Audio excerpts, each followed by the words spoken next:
Congratulations, you finally made it to 4 p.m. You know what that means. Happy hour. It's time to kick back, relax, and dive into the world of sports with the Young and Norvelle Show. Whether you're catching up on the latest scores, analyzing the big plays, or gearing up for tonight's games, we've got you covered. So grab a cold one, settle in, and let's talk sports. Here they are, Patrick Young and Terry Norvelle.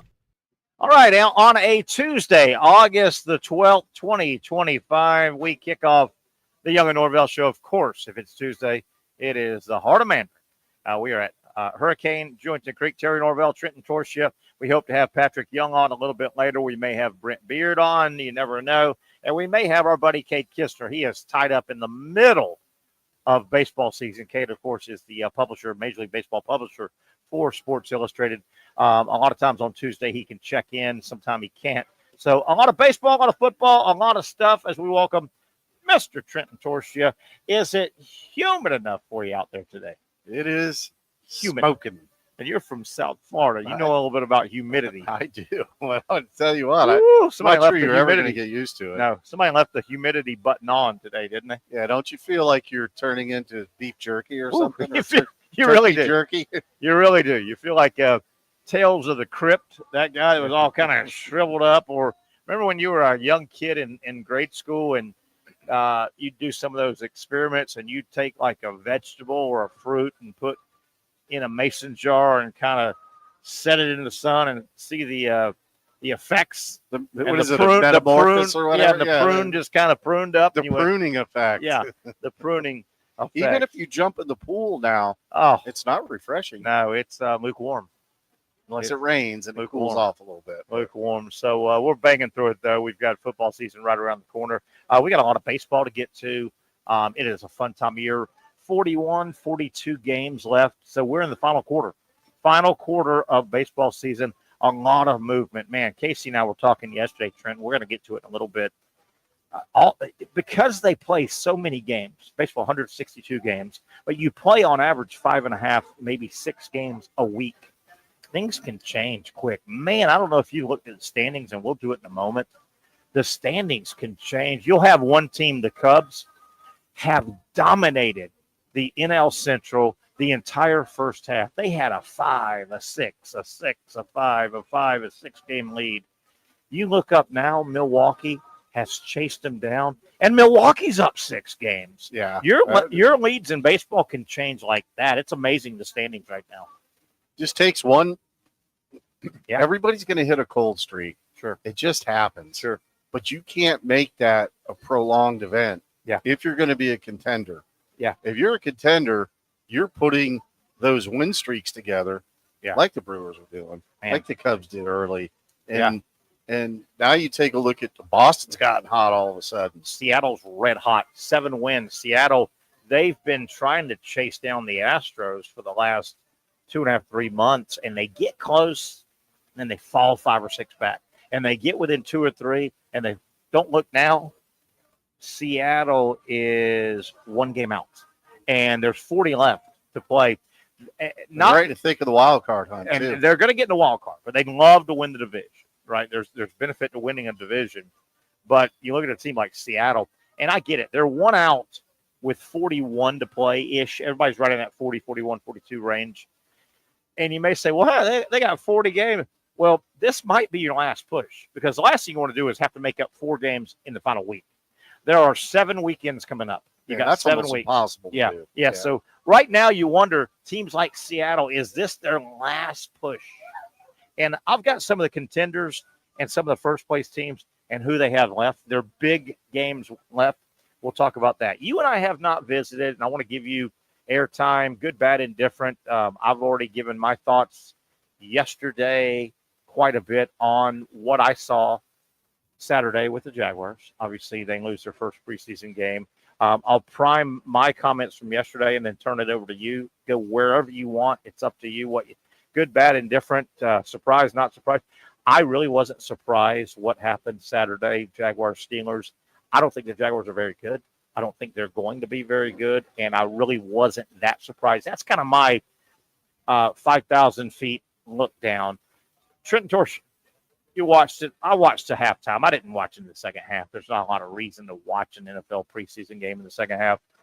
Thoughts? Where did you go? Where did you land? Did you land good, bad, indifferent on the Jaguars' first preseason game? I wasn't impressed, but I wasn't disappointed. I think that was kind of where the expectations were going to fall. I think there's excitement around Travis Hunter. Sure. I mean, he can be excitable. And I don't know if you might have talked about this, but did you hear what Liam Cohen said about him? Go ahead. He could potentially be the offensive and defensive rookie of the year. You talk about, I guess, coaches don't normally do that. And right? I guess head coaches to have that comment, you kind of got to play both ways. And not a lot of guys play both ways. So I guess he's saying he could play. Yeah, he's like that. So yeah, that'll be curious to see. And I think that as time goes on, it doesn't really answer the direct question you asked, but what are we going to see out of Trevor Lawrence this year? And by the way, you have the number 2 in the pick in the draft for a reason. Yeah.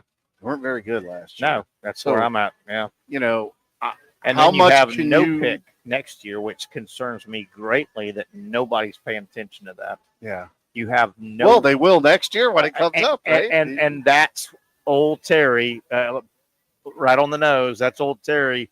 I don't think they weren't very good last year. I didn't think they'd be very good last year. They're not going to be very good this year. Mm-hmm. They're going to be a 6-7 win team this year. And when you win 6 games in the NFL, you still got a lot of holes. Trent? I think the over-under for wins for them is like set at 6.5. Yeah. I think. And when they win 6 and lose 11, you go into this coming off season, you go, man, they got a lot of holes still. And Trent, they have go first. How are you going to get better? I don't think there's a path to get better. And I don't think the fan, when that deal was made draft night, nothing against Travis Hunter. But this franchise, where they were at back on that April night and where they're at right now, and I think where they're at in 6 months and where they're at in 2 years, this franchise, roster-wise, talent-wise, was not this close to being good. If you're this close to being good, I think you could take a flyer on a Travis Hunter. I don't think this franchise needed to. I think they needed a big ugly. I think they needed a big offensive lineman, big defensive lineman. I just don't think they have a way to get any. How are they going to get better next year? Well, with a first-round draft pick, you're not. We talked about this a couple weeks ago. You have got to hit on your draft picks. Yeah. I mean, if you don't, and then now you don't have a first-round pick, you got to find somebody late in the draft. Good luck with that. It was that diamond in the rough. Yeah. And it's hard to do. Yeah. I mean, it just doesn't happen. Now, let me throw this out. And I'm go ahead, finish your thought. No. So I think that when you start looking at I think one of the biggest problems of the NFL as a whole, you could talk about the Bengals, you can talk about the Dolphins, you can talk about the Jaguars. Offensive lines are not very good anymore. No. To your point about it's hard to put one together, isn't it? You know, the big uglies, as they affectionately refer to them, they're not going that high in drafts.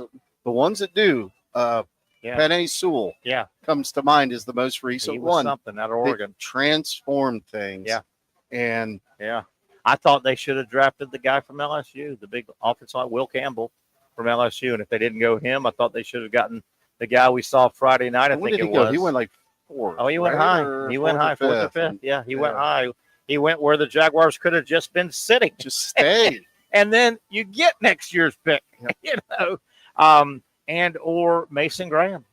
You know, he was penciled with the Jags for months, and he didn't go to the Jags. He ended up going in that spot, though. I think he went in that 5th spot. The Jaguars made that move and freed him up with Cleveland. I guess they made it with Cleveland. So, but as exciting as Travis Hunter could be, is that another wasted high draft pick? You wonder, because you can't hit the promised land, and you have to ask yourself, turn it around. And I'll throw this out to every Jaguar fan watching, listening, you, Casey, me, anybody that wants to comment. And it's another Terry Norvelle. Here's some truth serum. Do you truly believe, and you can say both, you can pick out one side of the ball, or you can pick out neither side of the ball. But what do you think Travis Hunter is going to develop in? Is he going to be an absolute star? Because when you go second overall, you've got to be an absolute star at what we used to say your position. Do you think, and we'll go one at a time, do you think Travis Hunter, post-mortem, when we're talking about it 2-3 years from now, when he's been a veteran in the league, do you truly think Travis Hunter will be a superstar as either a wide receiver or defensive back? I'm not even going to say both at the same time. I don't necessarily see a true superstar at either position, and I think going 2 overall, you have to, or it was a miss. Do you think he's going to be a superstar, number 2 pick overall, wide receiver or defensive back? I think it's good. First of all, I think it's going to be very difficult to do both. Agreed. So you have to look at that and go, how much time are you spending on each side of the ball? He wants to play like he did in college, 90% of the plays. Sure. I'm not sure. Every expert that you listen to, all the talking heads are saying, you can't do it. It's just too physical. It's too tough. And it's not like he's 6'2", no, he's not 235. No, he's not a big guy. He's a small dude, man. But every player that has greatness has a supporting cast around them. Yeah. And I don't see there's not a lot here. There's not a lot. When people judge Travis, missed on a ton of picks over the years. When people judge and comment on Trevor Lawrence, I love that guy that says they shouldn't have paid him all that money. It was way too early. Almost like he is the one reason that position isn't performing well. Well, that position doesn't have a whole lot of help. There's not a lot around it. But getting back to Travis Hunter, you cannot give up. I didn't answer the question, did I? Well, feel free to jump in. I didn't. I wasn't evading it. I was just trying to. Well, your thoughts, and I know we're all guessing at this point, but do you think he will be a superstar at either one position? Let's just start there before we say both. Okay. Whichever one he focuses on, I think he could be a superstar. Okay. But doesn't he have to be both? I think he's. If they love him as a receiver. If 3 years from now, Travis Hunter is a seasoned 3 going into his 4th year NFL veteran, he's seen it all, he's done it all, and he is playing both ways, and he's a good, solid receiver, and he's a good, solid cornerback. Is that enough? Well, he is. Could you have gotten one of those positions and kept that one? Doesn't Travis Hunter, for this to work for the Jacksonville Jaguars, doesn't he have to at least be a superstar at one of the 2 positions? Yes. Going 2 and going up to 2. You are getting a 2-for-1 with him, though. Okay. Right? So you got a guy that can do both. But it's just like, I'm going to use a baseball analogy. It's like you talk to a pitcher and you go, how many pitches do you throw? Yeah. 6. I can't even name 6 pitches. Yeah, how many do you throw? So like, how about we develop 2 to 3? Well, it's the same thing with Travis Hunter. I want to play both positions. How about we master one of them? Yeah. And then we develop into the other one. I'm glad you went there. And I think that. Glad you went there. I think he'd be a lockdown defensive back. I'm glad you went there. Let's play my little scenario again. 3 years from now, Travis Hunter, a seasoned NFL player. He's been in the league 3 going on 4 years now. Let's say he has carved out superstar status at one of the 2 positions. I don't know if he's going to be the superstar wide receiver or the cornerback. If 3 years in, he's a superstar at one, do you even play him at the other? If you've got a superstar wide receiver and a decent DB, do you even play him at DB or vice versa? I think there's packages for him. You think? Yeah. I mean, he's a decent wide receiver and he gets hurt. I know you can't well, and fight off injuries, everybody can get hurt. Look back at that and go, he should have never done it. That's why, because when you look at like his coach and his mentor, so to speak, Dion, prime time, they had packages for him. He was arguably one of the greatest defensive backs in the history of football. Sure. But he was actually a decent wide receiver. Yeah. But he didn't do that till 10 years into his career or something? Yeah. So you can't it's just the Shohei Ohtani's of the world. It's just so hard to be a two-way guy unless you're you make a good point. Punt. Want to be a punter. You make a good point. Do you think Travis Hunter will turn in as good a two-way career? And again, Dion didn't do it a huge amount, but when he was playing receiver, he made a lot of plays. Do you think he'll be as good as Dion? Dion was good both ways. Well, let me answer it this way. Do you think he'll ever score a touchdown on both sides of the foot? Yeah. How about that? Right? Remember that game, Dion? I worry also about Hunter, and I like Hunter. I like him. He seems like a nice kid. He's talented. It is a unmitigated failure if we are here 3 years from now and Travis Hunter is a good NFL cornerback and Travis Hunter is a good NFL wide receiver. That does not command giving away your draft and giving away 3 years. That would be a fail, I think. I think it'd be a fail. Hard to argue with it. So the other thing I actually heard a debate very recently about hitters, guys that like to hit and guys that like contact. Think about the longevity as well. Call it a wide receiver, call it a defensive back. Am I a defensive back that's going to stick someone, or am I going to push them out of bounds to save my body? Am I a wide receiver that's going to lower my head and try to get extra yardage, or am I going to kind of glide out of bounds and not get it? Because the more times you get it, it's a good point. That's a good point, too, because at some point, what you're talking about has got to be a mindset and then a physical set. You've got to go, okay, coaches have preached and preached and preached and preached. When there's a running back or a wide receiver with the ball, and I'm Travis Hunter, and I'm talking to myself, and I'm playing defense, they keep telling me, just get them out of bounds. Yeah. We don't need more mileage on your odometer, right? We don't need body work on your car, right? Well, I think it might be hard also, game 16, trying to make the playoffs. Push comes to shove, third down, and this is the season, and that ball carrier, be it a running back, receiver, is coming around Travis Hunter's area, and he's barreling down, and he needs 2 yards for the first down to put the game away.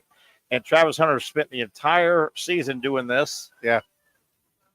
Can you do that to win the game, to save the season? I don't know. I don't know. With Travis Kelce coming over to stop. Don't give up 3, give up 2 because you put your head in there. You got to knock him backwards. Yeah. Well, here, interesting. It's going to be fun. Here's the other thing, too, that they talk about. Guys coming from college into the NFL, by the 16th game of the season, to your point, they're smoked. Yeah. That is a lot of football. It is. Now you're asking them to one do side. it 1.5 or 2 times as much. Yeah. That would be my largest concern. Interesting. If I'm the coaching staff. Because when do most people get hurt? Yeah. When they're fatigued. Yeah, when they're fatigued. We got off on Travis Hunter. What'd you think of the Jaguars? I saw what I thought I was going to see. I don't think they're real good. The 2s for Steelers kind of outperformed the 1s for the Jaguars. I don't think they're real good. That's my overall. What'd you see? I don't see a ton of depth.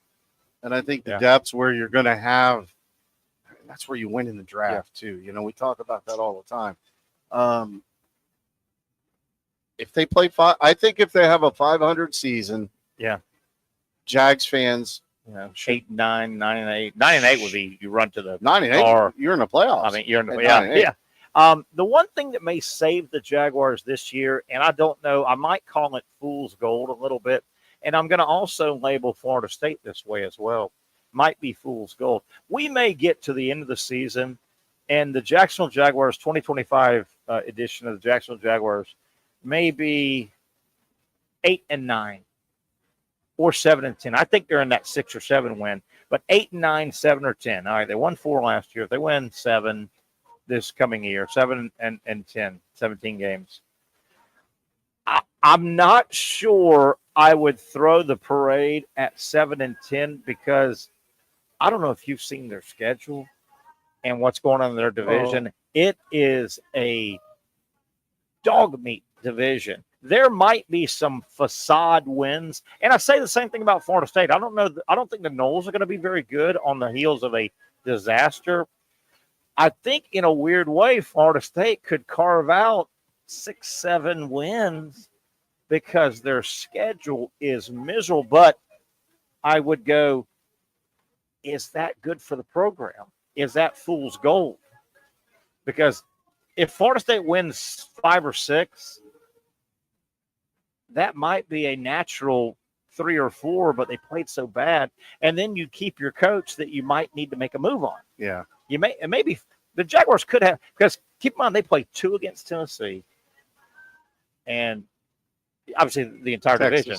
The Texans. Tennessee, Houston, and Indy. Well, Indy and Tennessee, it's not out of the realm. They're so bad. You could go steal 4 games there. And I get it, an NFL game counts.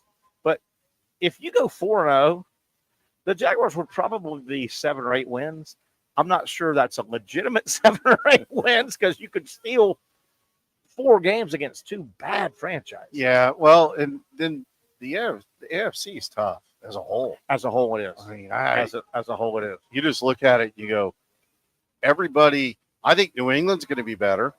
Yeah, and I don't have the Jags schedule in front of me. Yeah, but depending on what your off conference games are or division games, we know right out of the gate, Carolina, Cincinnati. That's 2. Kansas City comes here, and that's early. Yeah, that's called no bueno. Yeah. But yeah. So when you start looking, if you went game by game, normally your rival games are going to split, right? I mean, it just usually happens that way. So regardless of how good the Jags or the Titans are, call it a split. Yeah. The Texans are good. You probably get swept. Yeah. Indy. So here you go. Open up with Carolina. Carolina's much improved than what they've been 2 years ago. I saw them the other night. They think their quarterbacks turned the corner the last 5 or 6 games. They've got a workhorse back, Hubbard. They love their first-round pick that the Jaguars seriously considered the McMillan guy from Arizona. He goes with Xavier Leggett, who was an 82-catch guy. Carolina's much improved. First game is very big for the Jaguars. Mm-hmm. Very, very, very big. Week 2 at Cincinnati. Will Cincinnati once again be the worst starting team ever? I mean, they always lose their first 2 games. They still don't have an offensive line. I don't know what's going on there. And then game 3, you got Houston. Houston in week 3, San Francisco 4. And you got to go to the West Coast. Yeah, which has never been good. That's kind of nasty right there. If you think, I think Cincinnati is finally going to be good and start better. They always lose their first 2 games for some reason. The Jaguars, that first game may go a long way in determining the Jaguars. If they get the win, okay, they're 1-0. If they lose to the Panthers, you've got at Cincinnati, and then isn't this nasty? Houston, at San Fran, Kansas City. That's kind of nasty right there. I guess Seattle might be a little bit of a breather, and that's a home game. So Rams will want to get some Rams will be back. Take the week off. Raiders, the return game with Houston at Houston. Chargers are going to be here out for blood, right? After 27-0, right? There was a playoff game, right? They were down years ago, right? They were down 27. Jags were down 27-0, and beat those guys, right? That first game. I think 6 months ago, me, you, and 3/4 of Jaguar Nation said, "Oh, they're going to win the first game." Carolina. I think that's a pick'em game. It's in Jacksonville. I think that's a big game for both. for both that really, both those franchises need to get off to a good start. Need a jump start. They really do. Yeah. They really do. So Jaguars, looks like they got out pretty unscathed injury-wise. They had some guys not play. Well, that was the key, and I know we're coming up on a break here, but Trent, we talked about it on Friday going into the game, Thursday and Friday. The way Mike Tomlin approached last Saturday's game kind of put the onus on the Jaguars. I don't know if you remember what happened at the end of the week last week. Liam Cohen told all the local media and whatever national was around, he said, we're going to play all of our starters. And they did. They didn't play them a lot, but they played everybody. Yeah. Everybody played that was not on the injured list. Everybody played. Trevor played. The running backs played. Brian Thomas played. On and on and on and on and on and on. Everybody played. Mike Tomlin, Thursday, Friday of last week, came out and said, we're not playing anybody. As a matter of fact, they had a list. They had a list of what, and I mean, all their stars, their first string did not play. Well, what that did, I thought, and we talked about it at the end of last week going into the game, I thought that put the onus on the Jaguars because you knew early in the game when people paid attention, first quarter, quarter and a half, first half, if you will, everybody knew that it was going to be the ones versus twos. Yeah. And twos beat ones. Twos wearing black and gold pretty consistently beat ones. I thought that did put the onus on the Jaguars, and Tomlin and his guys won that game. I know they won on the scoreboard. I don't care if the scoreboard at the end said Jaguars 41, Steelers 31. The Steelers won that game because you look at these preseason games in the first quarter and a half, halftime. Yep. Pretty much. You understand where I'm going? I do. I thought the Steelers put the onus on the Jaguars, and the Steelers won the game, basically. Both scoreboard and not scoreboard. Mind games. Yeah. Mind games. Wow. By the way, there were a ton of Steeler fans. There always are. Preseason game, though. It's yeah, they're fun. I said it, and I think you and I may have talked about it. I've always enjoyed the Steelers and the Packers, especially when they come into Jacksonville, because those fan bases make me feel like college football because they show up so much. And college football, the beauty of college football, when you have a big game, is the visiting team. If it's Florida, Auburn, Ohio State, Michigan, Texas, Oklahoma, if it's a home game and it's a big game, there's a boatload of visiting fans in the stadium, and that makes it fun. You know, a Florida-Auburn game, home or away, Gainesville or Auburn, if it's in Gainesville, there's 90,000 people there. Yeah. Well, there's 75,000 Gator fans. There's 15,000 Auburn fans and their band. That's the Steelers and the Green Bay Packers. Yeah. They're all over the country. Yep. And they make the inside of the stadium fun. I didn't go to the game, did you? But I heard it was Steeler Nation again. And it looked like it. It did look like it. It looked like it. That makes for a fun atmosphere when the visiting team has 10, 12, 15, 20,000 fans. That brings revenue into the city, too, which is kind of nice. Yeah. But, I mean, other than that, where do they get the tickets? Don't give up your tickets. Yes. Everybody says that. Yeah. Don't sell your tickets. I guess not until to the visiting team. Push comes to shove and you're not going and you got to get it sold. Yep. You know, and you can't give it to your Jaguar friend. Here, I'll give you $20. Take these tickets. They say no. All right, let's take a break. Yeah, we why come do back. I have to pay for them? Yeah, exactly. Yeah. Do I have to pay for them? Yeah. Come on. Can you make a donation at least? For God's sakes. All right, let's take a quick break. Got a lot to get to today on the program. Let's talk some Major League Baseball on the other side. I'm excited about the where we're at. It's been a fun season. A lot of ups and downs, as there always is in a 162-game season. What's going on with baseball as we came out of that was the 8th weekend left. We now have 7 weekends. We are counting it down. We'll get deep into Major League Baseball on the other side. We're live at Hurricane Grill and Wings. You know it, you love it. We're in the heart of Mandarin at Joinja Creek.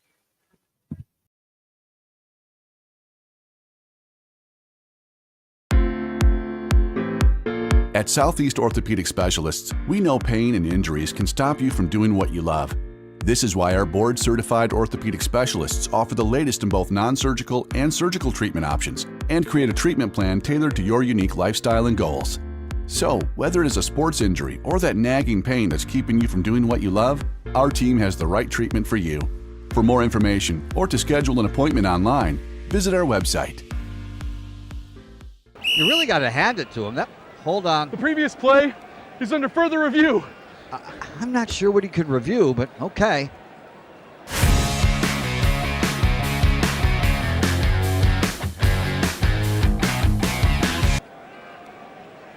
Sure has been a while. Dine in at Hurricane Grill and Wings for the football season. Well, there he is. Oh, what is that?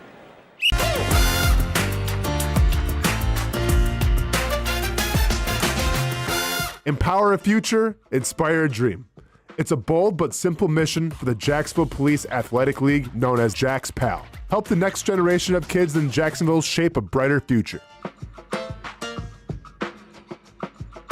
Their after-school programs, teenage leadership programs. There's community outreach. It's been just an awesome opportunity to be out here with my colleagues and do something good for the community. It's really been an interesting opportunity to just see everybody work together in a way that we don't normally in the office. And there's sports.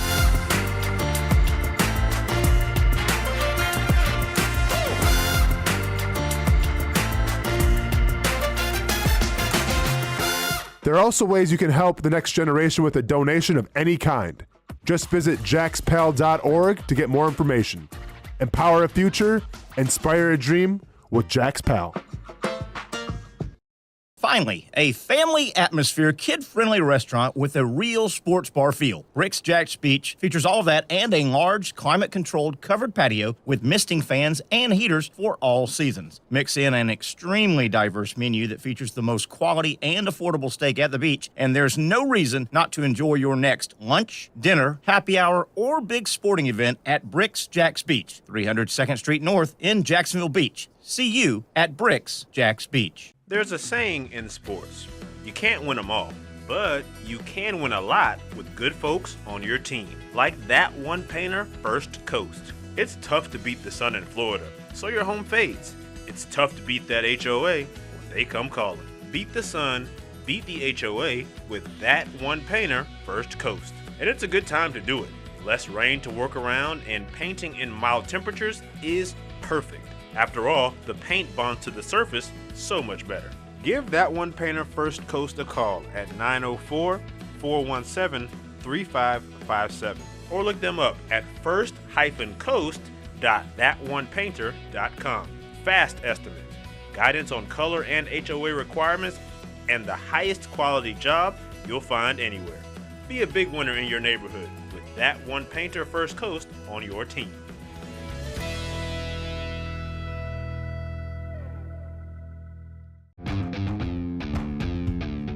When you think sports, you think Action Sports Jacks, the official station of the Jaguars, on location for every game. But the most experienced team in town doesn't stop there. From high school football to the big events in the area, Action Sports Jacks is always on. Now, we take that to a new level. Action Sports Jacks 24/7 is around-the-clock coverage of the teams you love and the moments you can't miss. The best local sports in Jacksonville on Action Sports Jacks 24/7. Hey, we jump back into it. Football's there, but we are deep into baseball season. Trenton Torship, who is one of our baseball experts, joining me, Terry Norvelle. Glad to be here at Hurricanes, Georgia Creek. They've got trivia tonight about 7 o'clock. Wonderful menu. You know me. I love the menu here. Swing by a lot of times. Boy, if I'm having a lunch or a business in this area, I direct everybody to come over to Hurricanes. I love the quesadillas. Boy, that Monterey chicken quesadilla. And they're big, thick bad boys here, too. Boy, they fill you up now. They do. They fill you up. And I don't sleep on the I always say this, don't sleep on the quesadillas and the tacos. I don't sleep on the wings either, man. They've got good wings here. The name wings is in the name, but, man, they've got a diverse menu and just a fun place. I know, Trent, you spend a lot of time here. It's kind of in your neighborhood and fun place. Fun atmosphere, run by good people. There's like 42 wing flavors. I know, it's unbelievable. You can't make that up. And you can't get through them all, so you can combine them. You know that you can have a mixture. You can say, mix this and that. You can Dr. Frankenstein your own wings if you want. Well, you know, a little secret, our buddy Brad Miller, what he does, he grills them at the end. Yeah. Yes, he does. Lightly grilled. Yep, and at the end. What a nice touch. That guy knows his eats. He does know his eats. He knows his eats. Got a couple of kind of awkward little stories, Trent, I want us to get to here on the Young and Norvelle show. I don't want to bury Ohtani, but I think we can agree, man, Ohtani's name has been shielded, shall we say, this baseball season. And there's a recent one now, but 2 pretty major stories have come out, and Ohtani and his people have kind of run interference. And I don't want to bury anybody without knowing, but story number 1, Ohtani's interpreter may or may not have taken a major fall for Ohtani and gambling, right? And we know that. It wasn't a good visual. It wasn't a good visual. So the supposedly some Ohtani money was involved in. It was gambling, right? It was major gambling. Major gambling, and might not have been up and up gambling. Well, the problem was money was owed. Yes. When it's time to pay the piper. Yeah. And that was way back at the start of the season. And when that came out, I don't want to be cynical, Terry, but sometimes being grown up and having lived through things, you're cynical because you've got experience and you've seen.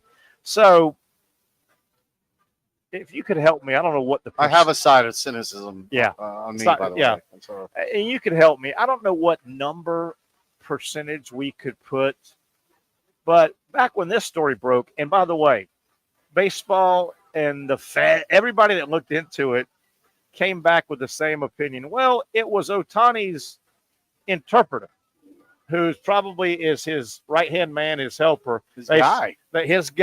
And back in April, whenever this broke, they said, well, the interpreter, kind of had access to the accounts, got the money. He was doing it all. So the interpreter, if you're a cynical person, what percentage would you put? I would say 80 or 90%. I think the interpreter took the fall for Ohtani. MLB, Japan, baseball nobody wanted Ohtani with a black eye. He's too valuable. The interpreter took the fall. I think that's what happened. If you want to go deeper, you think the threats were out there that said, here's the deal, interpreter? I don't even think they had a threat. I don't remember. I think they went to him and said, hey, man, Ohtani's too big to have a black eye right now. He's too big to the entire world of baseball. I think they went, hey, guy, listen. You go do 2 years in Club Med.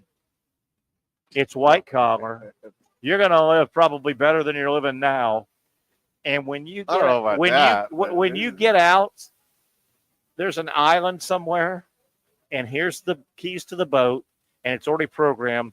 Go to the island and pick up the money and live happily. I think that's what happened, and I think a lot of people think he took the mafia fall. I don't think they had to twist his arm. I think they said, dude, go do a couple of years. You're a young man. Isn't that twisting his arm, though? By saying, I think it's dangling. Here's the deal. By the way, there's no deal. Yeah. I get Here's how this is going to go down. Let me tackle it a different way. I'm not so sure when this started breaking. If I'm the interpreter, I might have made the call to Ohtani and his people. Hey, listen, my man, the last thing you need is to get wrapped up in this. Hey, listen, baseball, the last thing you need is your bonus baby. Ohtani's the international guy. Hey, man, I'll take the fall. You got $10 million on the backside for me? I did it. Yes. And I've researched prisons, quote unquote, Club Meds. I want to go to the one there just outside of Los Angeles. Yeah. Yes. I want to go there. On the ocean. The one that they give me a key to my cell. I keep a key to my cell. I think that. So for people that haven't followed it, that was in April or whatever it was. So now breaking, can you summarize what Ohtani has been linked of maybe some strong arm development pressure on high-rise developments or something? What's condos? It was a $240 million construction and real estate deal gone bad. And supposedly, all of a sudden, initially anyway, Ohtani's in the middle of it. Well, now all of a sudden, Ohtani's not in the middle of it. Boy, his name's popping up in a lot of shady areas. What do they say? The old saying, where there's smoke, there's fire. Right? You can't So Ohtani's just bad luck guy? Wrong place, right time, wrong time guy? What is he? Hangs around with the wrong people? I mean, I don't know what the answer is, but you can't. At some point, this is how I've always looked at things. Yeah. There's a common denominator in things that go down, things that happen. Yep. Good, bad, or indifferent. Yep. And so far, he's 2 for 2. So if you're in his camp, yes. Are you saying, hey, bro, we need to help you? You got to make better decisions. Hang around better people. Yes. Whatever the conversation has to be. Yes. And is he so larger than life that people are afraid to do that? Like, do you want to get cut out of his camp, released from his camp? I mean, because you're challenging him. And good point. I mean, we can all make mistakes and have poor judgment on others. But I mean, if these two things are true and Ohtani is a true victim, I mean, is he like blonde and he just dyes his hair black? Does he walk around life like this? I mean, my God, Ohtani. They're 4 months apart. They're 4 months apart. It's like the first incident just cooled off. Yes. And here we go again. Boom. Yes. Another kind of spinoff story. And this one's, and again, we're innocent until proven guilty. And I want to be innocent until proven guilty. If somebody threw something, I get that. But have you kind of followed the headlines of this quarterback at Oklahoma by way of Washington State, John Mateer? Supposedly the number one portal quarterback. He goes to Oklahoma. He had good numbers last year at Washington State. Could pick any of his schools. He goes to Oklahoma. So supposedly a gambling story has broken the last 24 hours about him potentially. His name on some, electronic postings and stuff. And he's calling himself, what was he saying? The gambling. Here, I'll look it up. Aficionado or whatever it was. Yeah. So supposedly he's got his name, Oklahoma starting quarterback John Mateer, after screenshots of past references to sports gambling on his own Venmo account surfaced Monday. Mateer denied ever being involved with gambling, saying Tuesday that it was an inside joke with friends. So he went to all the trouble, and he's a starting quarterback at a Power 4 school with Washington State. I know the Pac-12 is disbanded, but and then he's at Oklahoma. The last 3 or 4 years since he's been in college athletics, he's been preached to. You cannot gamble on college athletics if you're playing in college athletics. So you're telling me his not a good idea to gamble, period. Yeah, but his argument sounds like, well, it was just, yes, I posted sports gambler. I think it said something like that on his handle, but it was just a joke. So you're going to go to all that trouble, and you got to make your profile, right, on things. You got to say, click, name your profile. John Mateer, sports gambler, or whatever, Venmo. Do you remember when gambling heated up a few years ago, and everybody was like, how is this going to impact the sports world? Oh, yeah. At all levels. Oh, absolutely. And now we've had the crazy stuff. The guy that threw the pitch 45 feet. Yeah. And it happened to be the first pitch of the third inning that they bet was going to be a ball, and he spikes it. Yeah. I mean, come on, man. So what's going to happen? So is it in the hands of Oklahoma or the NCAA? Because this is bad. This is a bad look. Here's Mateer going on to talk about the accusations. The allegations that I once participated in sports gambling are false, Mateer posted on X on Tuesday. My previous Venmo descriptions did not accurately portray the transactions in question, but were instead inside jokes between me and friends. Now, I am absolutely innocent until proven guilty. But what motivation, what positive, why would you even, what's to gain by, hey, I'm going to post that I'm an inside gambler, and my friends are going to look at it, and they're going to call me and go, what's going on? Give me a tip. How silly is this? How do you like Oklahoma this week? But isn't that his only argument? That was just a joke. That's about his only argument, because the posting by him on his, and he said he did it, says sports gambler or whatever. Well, what about the blood stains on your clothes? Yes, exactly. What are you going to do about that? He goes on to say, this is Mateer, the quarterback. I've never bet on sports. I understand the seriousness of the matter, but recognize, taken out of context, those Venmo descriptions suggest otherwise. The ones he put up. Well, here's I the can key. assure my teammates, coaches, officials at the NCAA that I have not engaged in any sports gambling. Here's the key word in that. I never. Yeah. So if you placed a bet, my guy, be careful. You're in trouble. Yeah, be careful. This Because story. they'll find it. This story goes on to say that screenshots posted online Monday night showed Mateer allegedly twice included sports gambling in memos for transactions on November of 2022. While he was a freshman at Washington State, both transactions were allegedly made to a Venmo account for Richard Roten, believed to be a teammate at Washington State. By the way, here's what else you can do on these transactions. Oh, you can hide the data, by the way. Oh. You can hide the history. Yeah. Did you know that? If you Venmo or Zelle? I did not know that. Yeah, I do know you can, when I Venmo people, and I pay some employees and stuff like that, you can leave it public or private. And I do private. I don't want everybody, I don't want the, like I pay a couple producers and things like that. I don't want their business out there more than Gary Norvelle paid XYZ person. And I write in there, for production services or whatever. But you don't. You can say private, not public. Yeah. Birthday party. There's a lot of ways you like could do this. So to just finish this up, though, some more from this article on Mateer.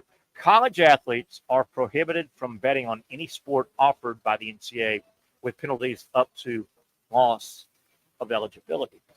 And some people may say, "Wait a minute, what was he 21?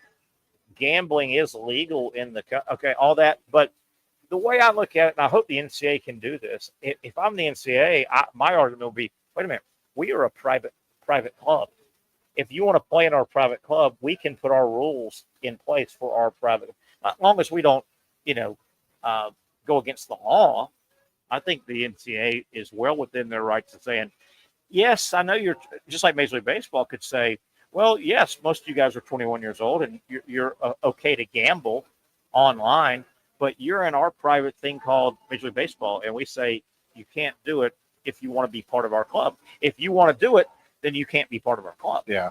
Can't be part of our private club. But this smells really bad. OU officials, athletics, issued a statement saying it takes any allegation of gambling seriously and works closely with the NCAA in any situation of concern. The school said it is unaware of any NCAA investigation and has no reason to believe there is one pending. Interesting. In Oklahoma, coming off a bad season, this guy is supposed to be, hopefully they think they're savior. Yeah. Big time quarterback. But between this guy's, that's a flimsy excuse, isn't it? It sounds flimsy. You know what they need to do, and I'm sure they do this. Like I played minor league baseball, and in spring training, they warned you about three things: women, sure, gambling, and booze. And booze. And women. So and booze while you're talking to women, and gambling, and gambling while you're boozing with women. Are they not? You're young, impressionable, egotistical. It's easy to go off the grid. It's like, you have to say, and you could say it too, and they probably do. I would be extremely surprised if they didn't, even at the college level. This is what you don't do. Yeah. Not, this is what you shouldn't do. This is what you don't do. Yeah. And here are the 3 or 5 commandments or conditions, whatever you want to refer to them as, in the handbook. Yeah. And drugs, because you can't fail a drug test either. So, I mean, there's like things that it's your job, man. You see where? And by the way, with NIL now, and making money and going, you're tied to this. Yeah. I'll pull it out, bro. Did you see where Major League Baseball had the first woman umpire? Yeah. Behind the plate. High scores. Yeah. She got high scores. Yeah, for her balls and strikes. Yeah. Good. By the way, there was something on, it might have been on X. You know the box they use? Yeah. For the strike zone? The box was off. According to where the plate was. Yeah. So it was a couple of inches outside to a right-handed hitter off the plate. A guy got rung up on a pitch that was clearly a strike, but it was outside the box. Yeah. Even though it was inside to a right-handed hitter, even though clearly a strike. Yeah. Wouldn't matter if high or low, it was in or out. And did you she was criticized for missing that pitch. I'm like, she didn't miss the pitch. I thought she did a heck of a job. And I heard her interview. Yeah. Well-spoken, confident lady. And she's like, I realized I wanted to do this. It was my lifelong dream. Do and you I know worked how that box really works? hard. I do not. My question is, when it's superimposed, does it stay there or does it move per batter? Because Aaron Judge's 6'5" strike zone, and I'm being dead No, serious. I know. I'm being I get dead what you're serious saying. here. Aaron Judge's 6'5" strike zone versus Terry Norvell's 5'8". You know, I don't know the answer. I don't know the answer either. And does it move? And what about a guy like, you remember Rod Carew? Oh, yeah. Rod Carew had 75 batting stances. He was a great contact hitter, won batting titles, but he had a million batting stances in his career per at bat sometimes. So would it move? And who's moving it? And who determines it? I'm very curious about that. I've always wondered about that. I don't know the answer because now they want to go to robots, and it's like, what are we doing? And what do they do? I don't know what the answer is. If they did go robotic and electronic calls, do you? And it takes does the call? Do you not run a home plate umpire at a play at the plate? Does he stand away from the plate and run up there, or do you just watch it? Here's another thing I've got. I did not see this weekend with all the NFL football. As I understand it, the experiment with the electronic yard to gain first down. I was just about to go there. I haven't seen it yet. I've seen it. Some people said they saw it and they told me it was a little cumbersome, which you can imagine. And it took a lot longer than maybe just running the two sticks out and putting it down. It took more time, but I can understand that it's going to take some time. Have you seen it? I did. I have. And the announcers were defending it. Sure. In a way that, listen, this is brand new, obviously experimental. This is why we're doing it in the preseason. It did take more time. So it's like. And did they run to a monitor? What did they do? Well, they tried to show it on TV, and it was was it vivid? No, I mean, I'm going, so are we good or not good kind of thing. So if you're running to a monitor, let's see what they're looking at to make a determination. And the other thing that they mentioned, if I'm getting this right, which I'm pretty sure I am, is it's only on spots of how close are you to a first down measurement versus first down. Yeah. Is it on the 45 or the 46? Yeah. It is funny if you really think about the how far the great American game of football has advanced. The finances involved in it, the tech that is interspersed in football now, the high tech, be it testing players, be it medical situation, all the tech in the great game of American football. This isn't the first time they tried to figure out how to. They want to get rid of the National Football League. Probably the number one thing they think is still the most archaic part of their game is two poles and a chain link running out by a bunch of old guys stretched out. But to this date, they still haven't figured out a better way. That's unbelievable. And they've tried. They've tried multiple times over the years. Isn't that funny? The NFL cannot figure out a better way than a 10-yard chain attached to 2 poles, and a couple old dudes hold it and run it out, put it down, and run it back. And they hold the link of the chain. Yes. They mark it. How much you have left or whatever. Did you see the game it's been years where they measured with a credit card? Yeah, that was crazy. Whether or not, or maybe it was a room key to a hotel. Yeah, but crazy. Is this a first down? That was crazy. Have you seen the and I think I've got this right. It was definitely a South Carolina game with Coach Spurrier. And I think the play, 1 or 2 plays afterward, it was the bowl game. I'm almost positive it was South Carolina, Michigan, Outback Bowl. And there was a spot and a measurement on the South Carolina sideline, and Coach Spurrier was standing right there. Obviously, the Michigan ball carrier went out of bounds, I guess, and it was on the side that the chains were at, and it was right where the chains. It was close. Did they get it or not? So they didn't have to come out on the field with it. And you had a high camera shot, and Coach Spurrier's there, visor and all, and South Carolina is really close by because it's on their sideline. Okay. And the officials mark it, and the white hats standing there, and they stretch it out the length of this table from the closest yard. And it's easily this far short. And the referee says, first down. Coach Spurrier goes nuts, is pointing and pointing. Loses his mind. And I'm watching the Throws game. the I'm visor. almost positive it was a terrible call. And Michigan kept the ball. But if I remember right, that was the same bowl game. Like 2 plays later, Jadeveon Clowney absolutely decapitated the Michigan running back, knocked his helmet off. It's the famous shot. Knocked his helmet off, fumbled the ball, and South Carolina got it and won the game. And justice was served. You remember the hit? The ball doesn't lie. Yeah. Yeah, that's what it. The Clowney. I'm almost positive that was the same game.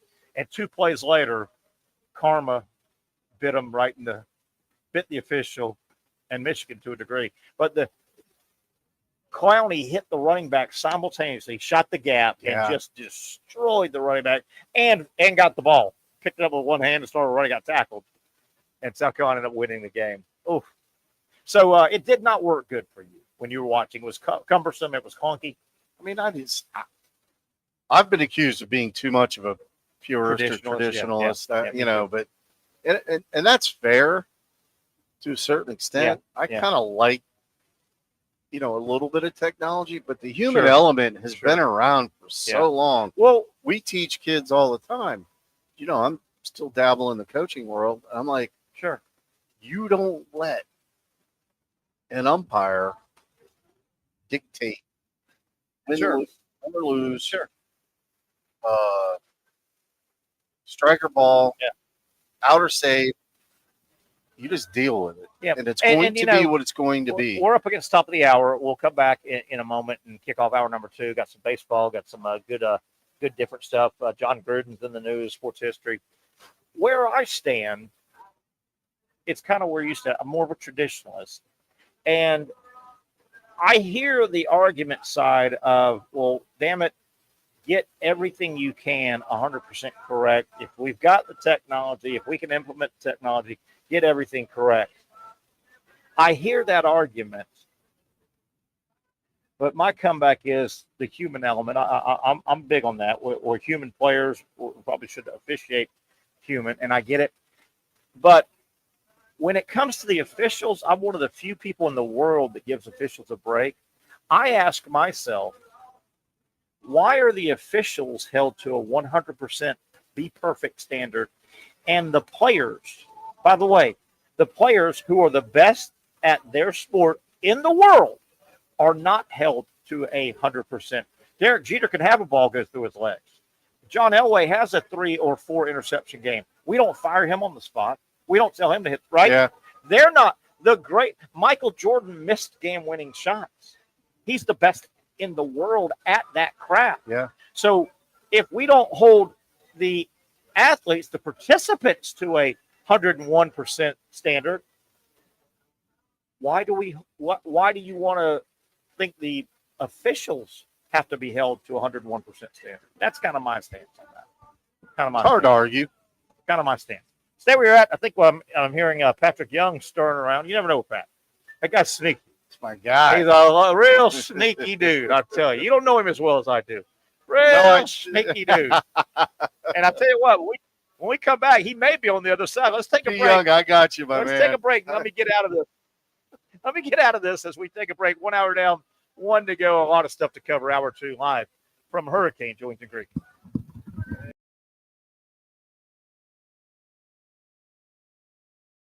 You really got to hand it to him. Hold on. The previous play is under further review. I'm not sure what he could review, but okay.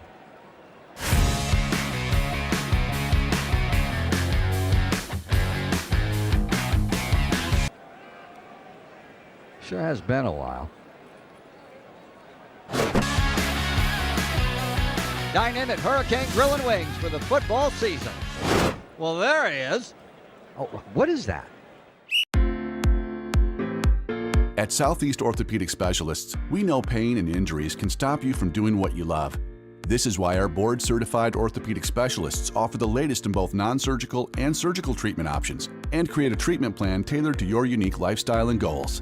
So, whether it is a sports injury or that nagging pain that's keeping you from doing what you love, our team has the right treatment for you. For more information or to schedule an appointment online, visit our website. Most of us know how to throw.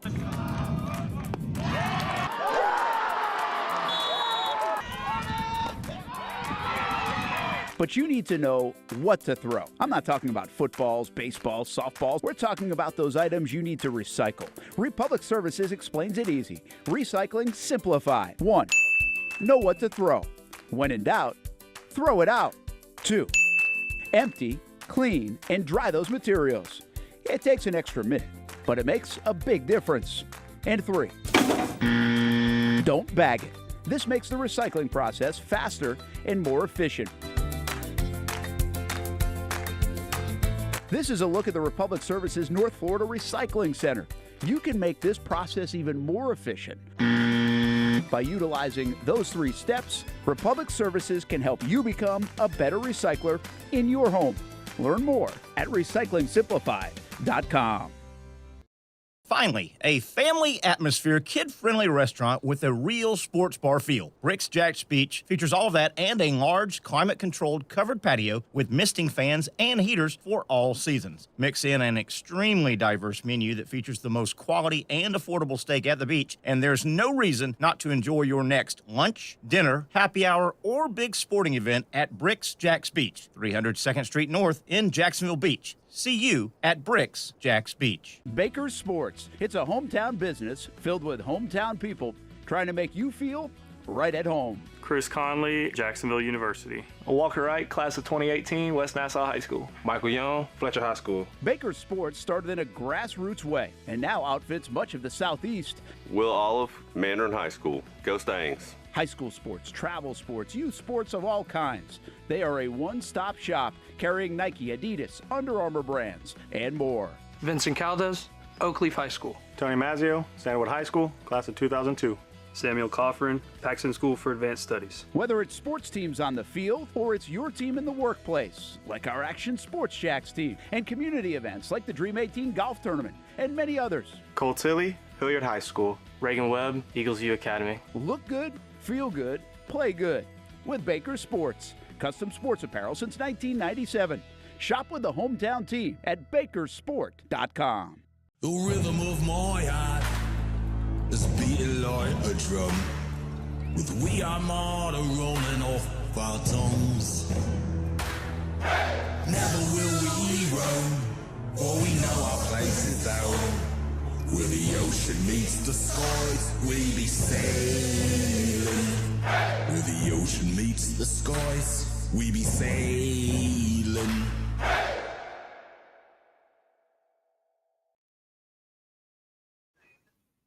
All right, let's kick this thing back off. Hour number 2, rocking and a rolling here on a Tuesday. Good, warm, hot Tuesday. Humid as always, but I'm telling you, folks, welcome back here in Norvelle, Trenton, Torsia.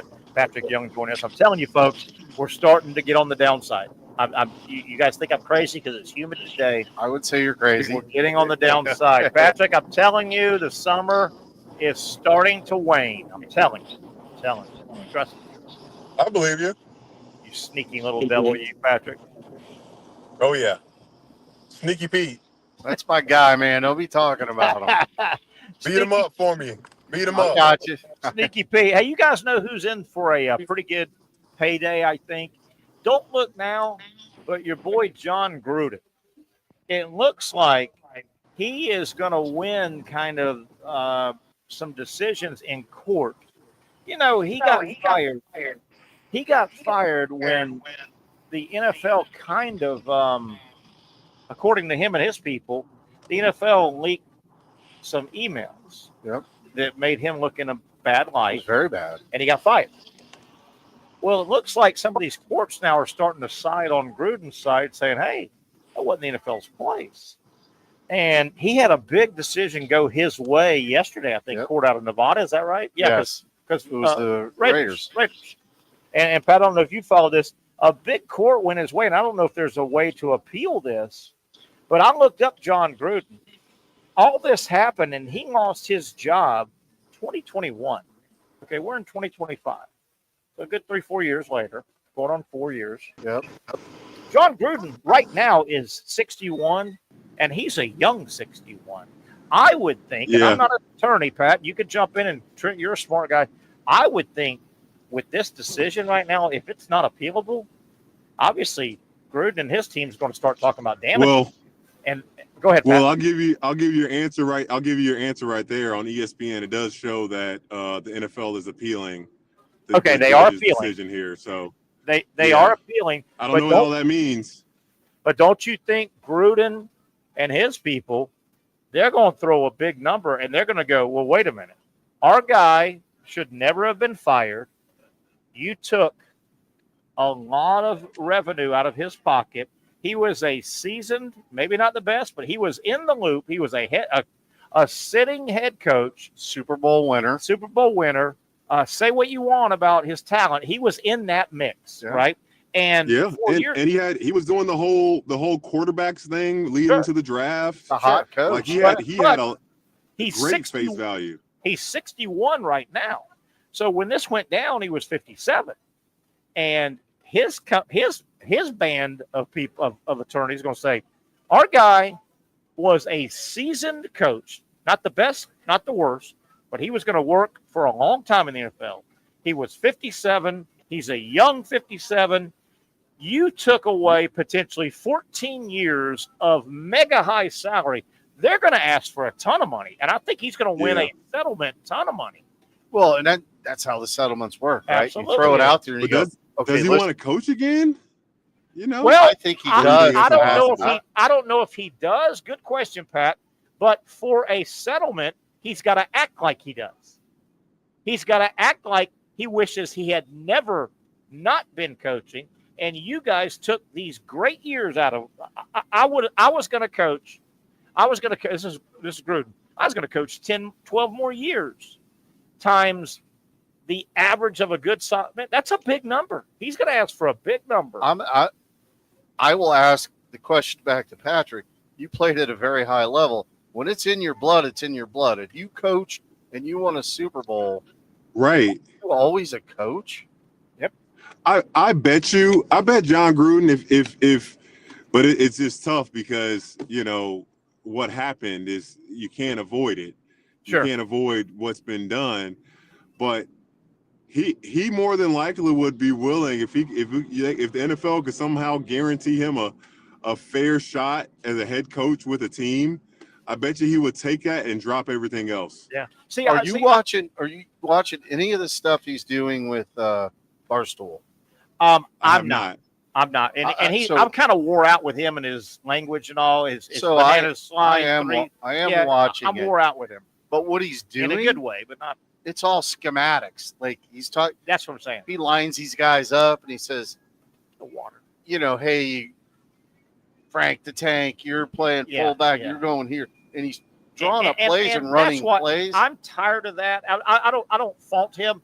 I'm tired of banana rights. Yeah, he's a coach. He's made a lot of money on his language. But to get back to Pat's, I think his lawyers are smart, which attorneys generally are. I think they knew this was coming to a head. There's going to be a decision. Remember, he started popping up a month ago, he was at Kirby Smart and Georgia's practice. He started popping up. I think this was all mapped out. I'm not so sure he wants to coach again, but because of this decision, he needs to show that he wants to coach again, because he's going to say, I should have never been forced to quit coaching. I had 14 more years. I wanted to coach till I was 70. And you guys, we're going to put a number on those 14 years, those 13 years. I think it's just so, look, I'm not trying to dismiss what was said in these emails, but it's like, it's not like this guy just started and ruined his career before you can see that there's a track record. Like, this guy's been best friends and a role model and a mentor to people from various backgrounds. And yes, this is a bad light. Yeah. It probably would help if black players or whomever else he disparaged would come and speak on his behalf. Yeah, I agree. For having another shot. That's or a great chance. point, actually. Right, but it's like the dude obviously coached for so many years. If he was a flat out racist, there's no chance this guy would have been successful in the NFL. And what Pat said, I want to jump on there and agree with him there. Man, and I don't know. I don't know I don't know if a racist has one look. You know what I mean? I don't know if a true racist is this color or polka dot or brown or green or yellow. But I'm kind of with Pat. I saw some of those posts, and some of the black and white words on text sounded bad and all, but I'm thinking to myself, could he have made it this far if he was truly against a race of player? I don't know. I don't know. Yeah. It's hard to think so. And it certainly looked like it is hard. Every color of the rainbow player that he coached loved him. You know, I don't remember a laundry line of people getting in line to disparage him. Nobody said anything. Yeah, I think he's in for a big payday. The NFL is going to want to get this out of the headlines. I think he's going to go for a big old payday, and this may pave the way to get him back on more TV if he wants. I don't think he wants to coach again. I think he wants to get paid for potentially losing those years. His personality, I think he wants to coach. Maybe. He's a guy like a Pete Carroll or something like that. That's just you but can't I get think out he of gets, the game. if he does want to coach again, if this stays in his favor, even the appeal stays in his favor, he can go coach again. But he's going to get compensated for 58, 59, 61, 62. If it takes him 5 years to get back in, I think he's going to get compensated for that, because he's going to say, I should have never been out of the loop. Lost income. Yeah. Lost income. I think he's in for a lot of money. So, Pat, to kind of wrap this up, though, are you surprised that players haven't come to his defense? Yes, that's the part. Are you also the part where surprised? Are you also surprised players? I don't think, unless I missed it, players haven't come on the opposite side and buried him. It's been so quiet. It's like the quietest story ever. Right? Nobody's buried him or supported him, right? Both are a little. You're like, huh? No one said anything out like to really verify and affirm. Yeah, he was. And then no one's been like, come on, guys. Coach loves everybody. You know, sometimes you got to get emotional and maybe said something here and there, but like we knew his heart or whatever. But John, his best path, if he is going to have one to coach again, he's got to be able to somehow do TV like Jimbo to show like this self-deprecating kind of personality, and then show his strengths again, what he's really good at. And then maybe there's a chance that a team will take a chance on him at that point. Yeah, maybe. I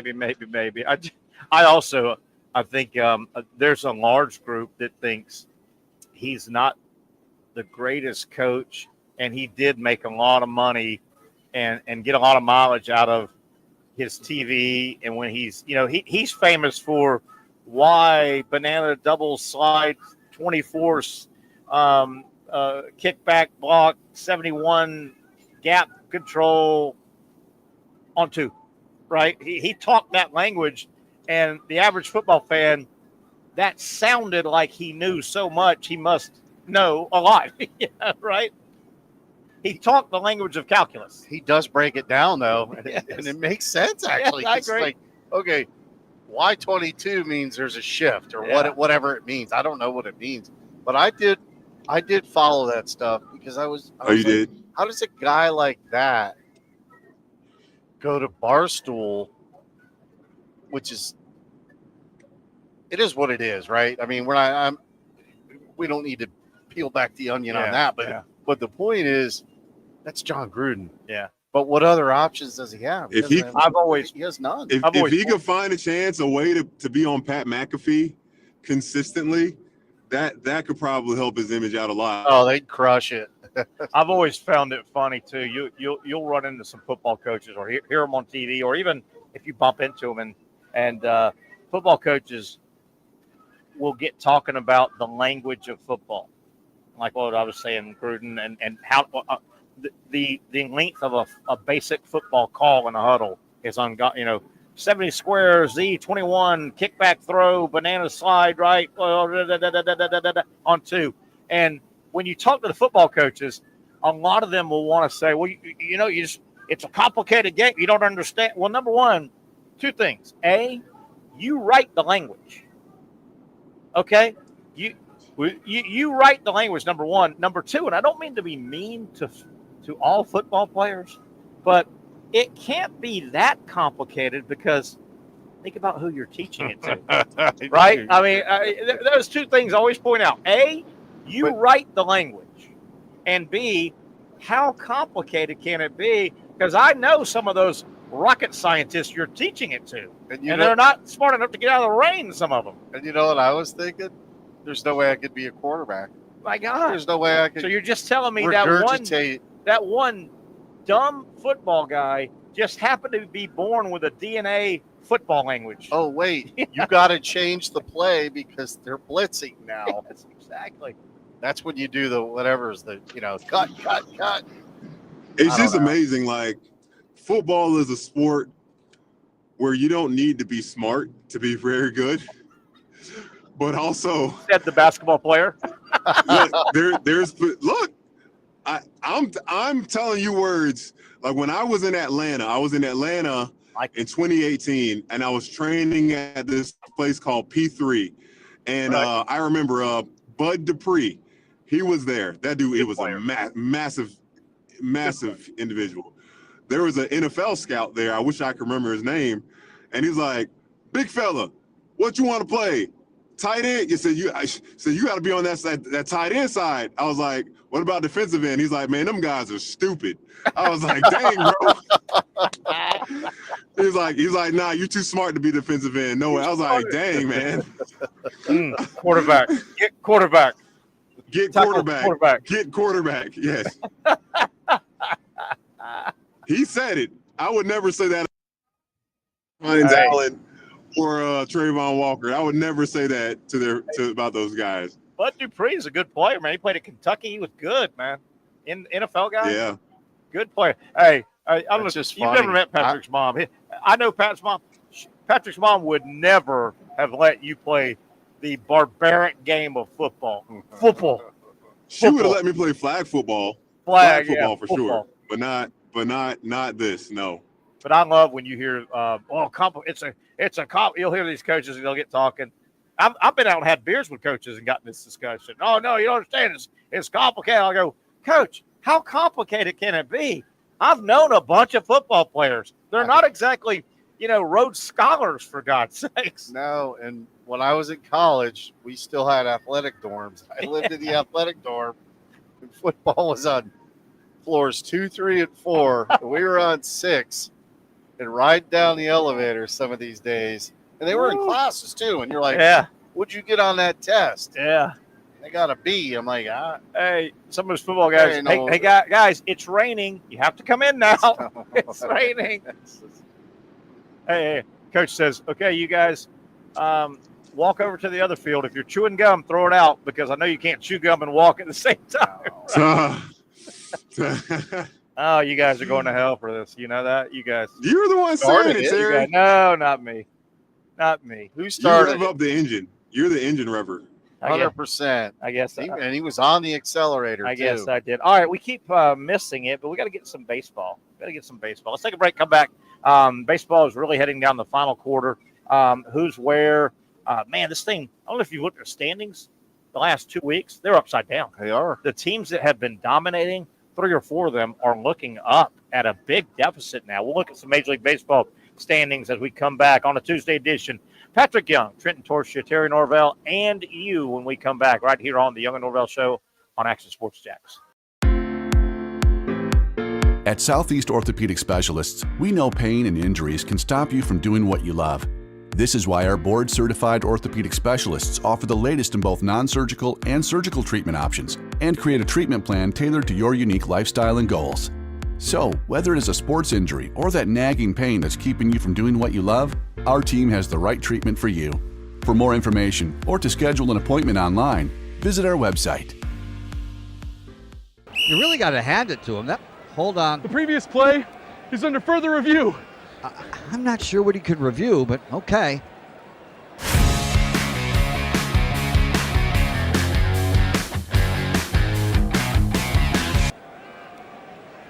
Sure has been a while. Dynamic Hurricane Grill and Wings for the football season.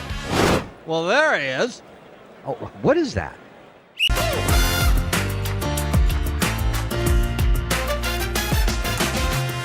Empower a future, inspire a dream. It's a bold but simple mission for the Jacksonville Police Athletic League known as Jax PAL. Help the next generation of kids in Jacksonville shape a brighter future. Their after-school programs, teenage leadership programs. There's community outreach. It's been just an awesome opportunity to be out here with my colleagues and do something good for the community. It's really been an interesting opportunity to just see everybody work together in a way that we don't normally in the office. And there's sports.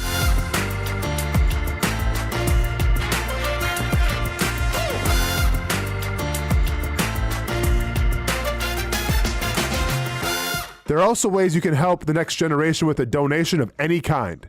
Just visit jaxpal.org to get more information. Empower a future, inspire a dream with Jax PAL.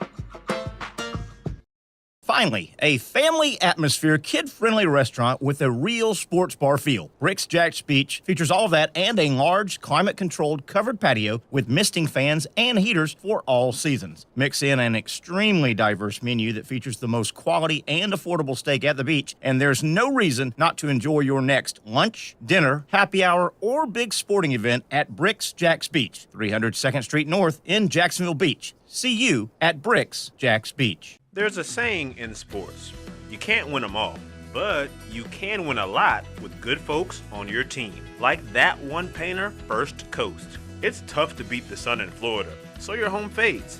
It's tough to beat that HOA when they come calling. Beat the sun, beat the HOA with that one painter, First Coast. And it's a good time to do it. Less rain to work around and painting in mild temperatures is perfect. After all, the paint bonds to the surface so much better. Give that one painter First Coast a call at 904-417-3557 or look them up at first-coast.thatonepainter.com. Fast estimate, guidance on color and HOA requirements, and the highest quality job you'll find anywhere. Be a big winner in your neighborhood with that one painter First Coast on your team.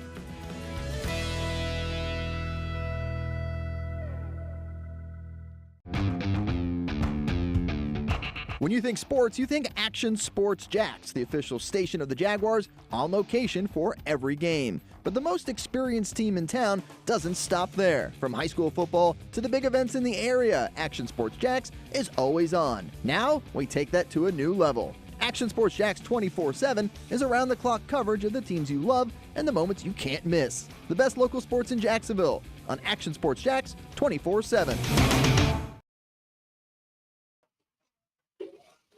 Okay, fellas, back we are. Trenton Torsia hanging out with me, Terry Norvelle, Patrick Young as well. We're wrapping up the second hour of a Tuesday edition. I want to thank our good friends here at Hurricane Jointon Creek. We're here every single Tuesday. Great wings, great menu, fun hangout. Good place now to kind of be your camp out for football.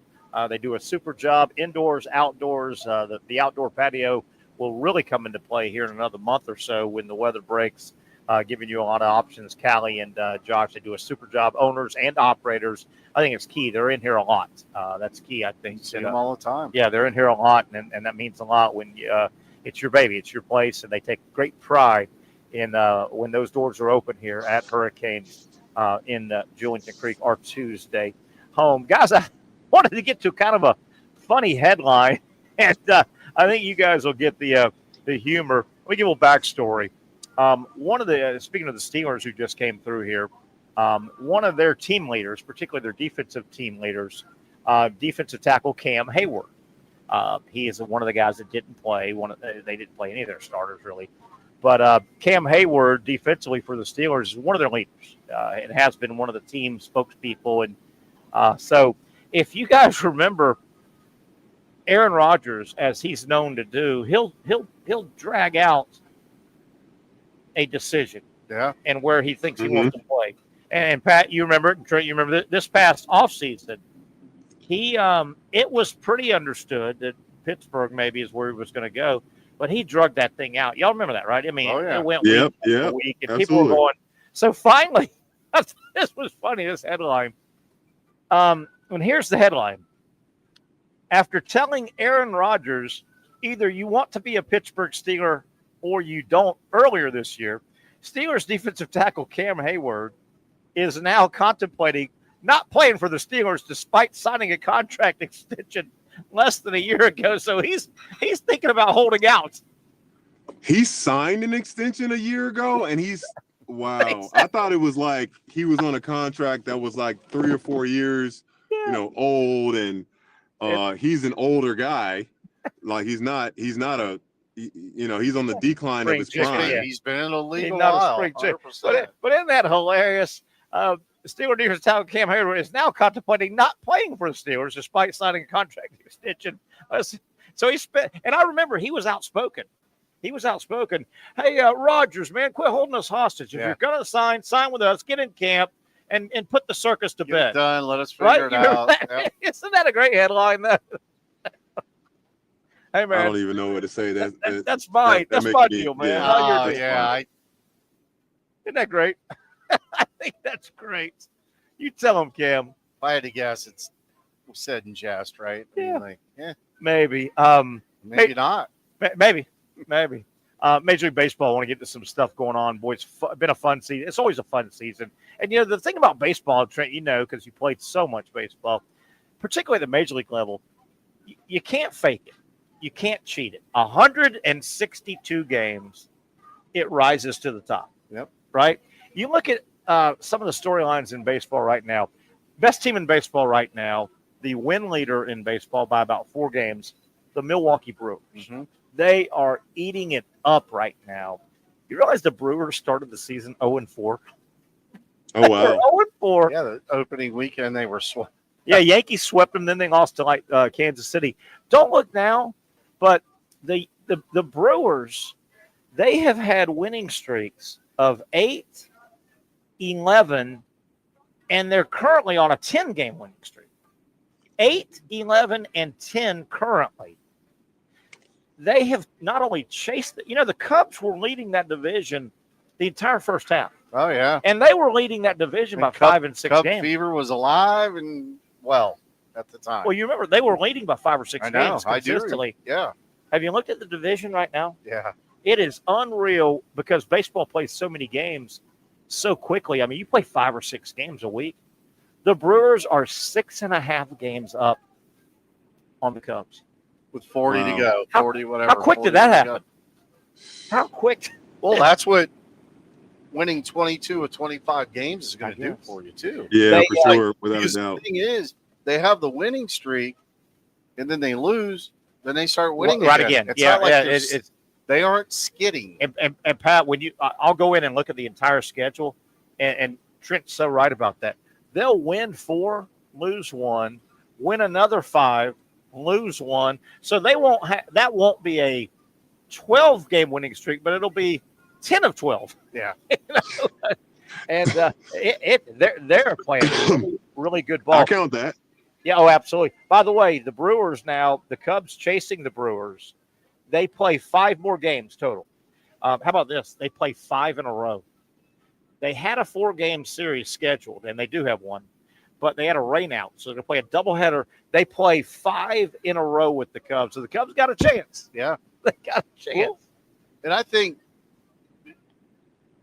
the Brewers, we talked about this pre-show. They showed a thing on ESPN.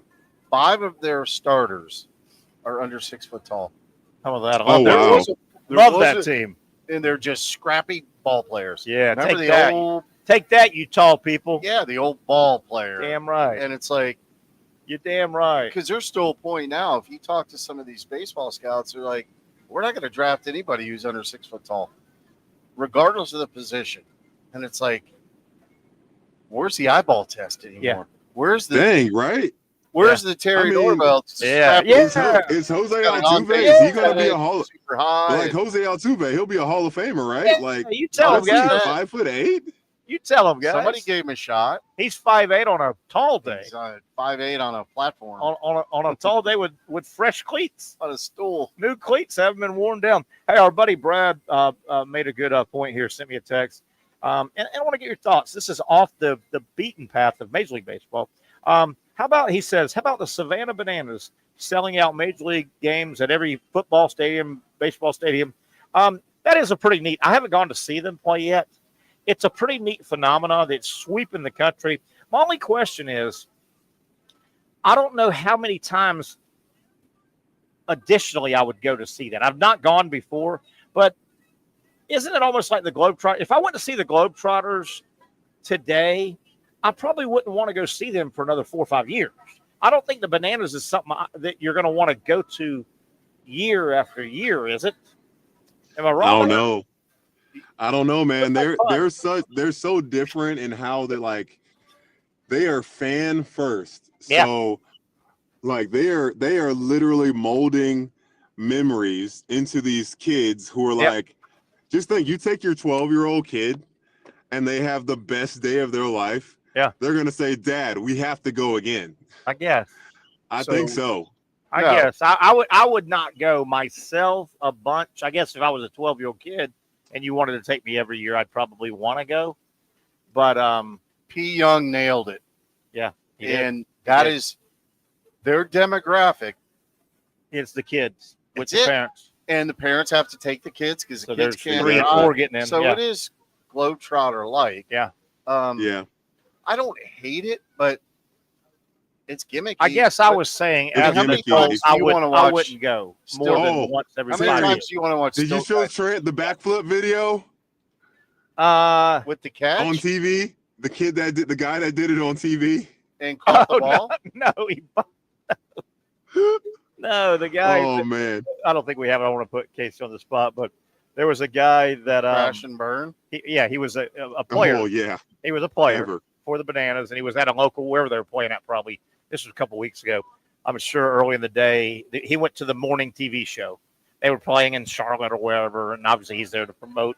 Hey, we got Joe Smith. He's just in street clothes. We got Joe Smith from the Bananas and blah blah blah. So he goes to the side set, and he's famous for a fly ball in the outfield. He'll do a flip and catch it. I've seen that. I've seen the catch. He did a flip, about 3/4 of a flip. He ate it on his face so hard. Woo! It was So painful hard. to watch. Well, Like, we can't believe he didn't break his nose, oh, Trent. He hit his face so hard.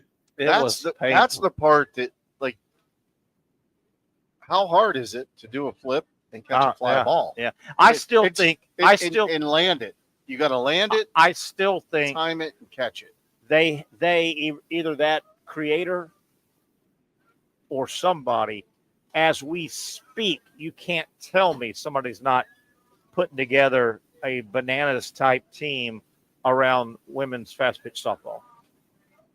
Every little girl in the world would want to be taken to that. I think they're doing that right now somewhere. I You hear know why? you. And why would they not?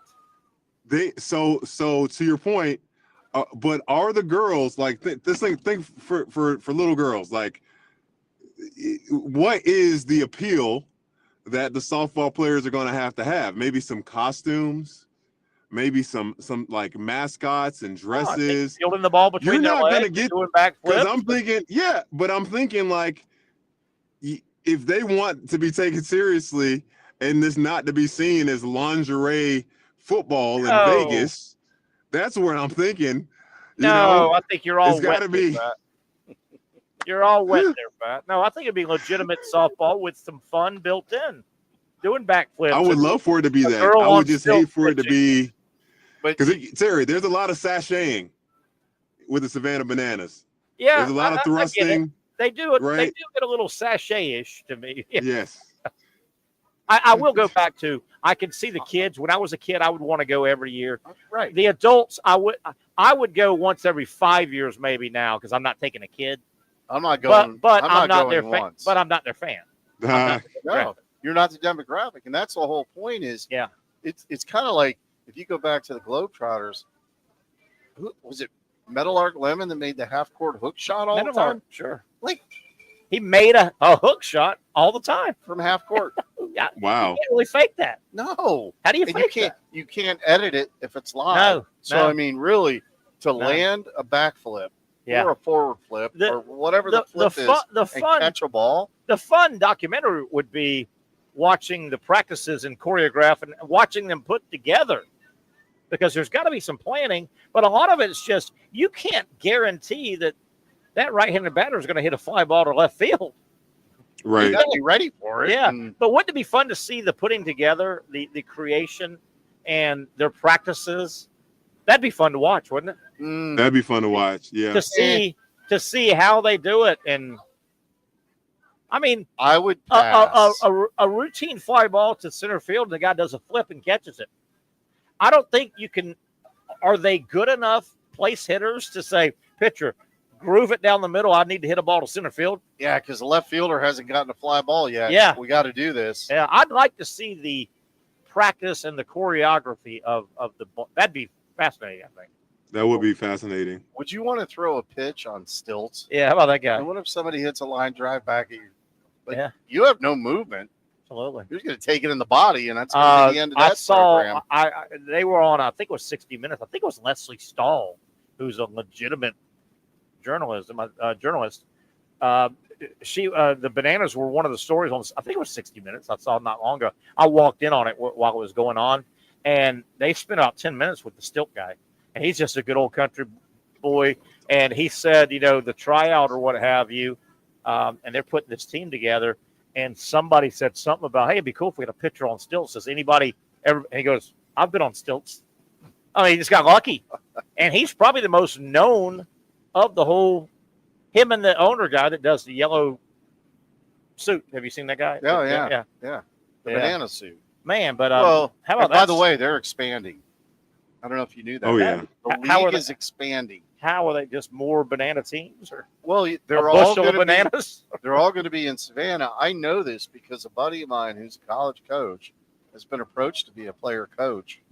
Oh, nice. Trent, you got to go out for those guys. Can you walk on stilts? Do? No. Stilts. Can you walk in your hands? No. I can juggle. Does that count for anything?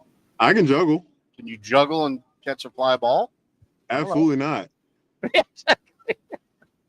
Do you want? I have no shtick, as they say. Yeah. This is a whole. That's a whole different type of entertainment of watching epic fails. I could do that really well.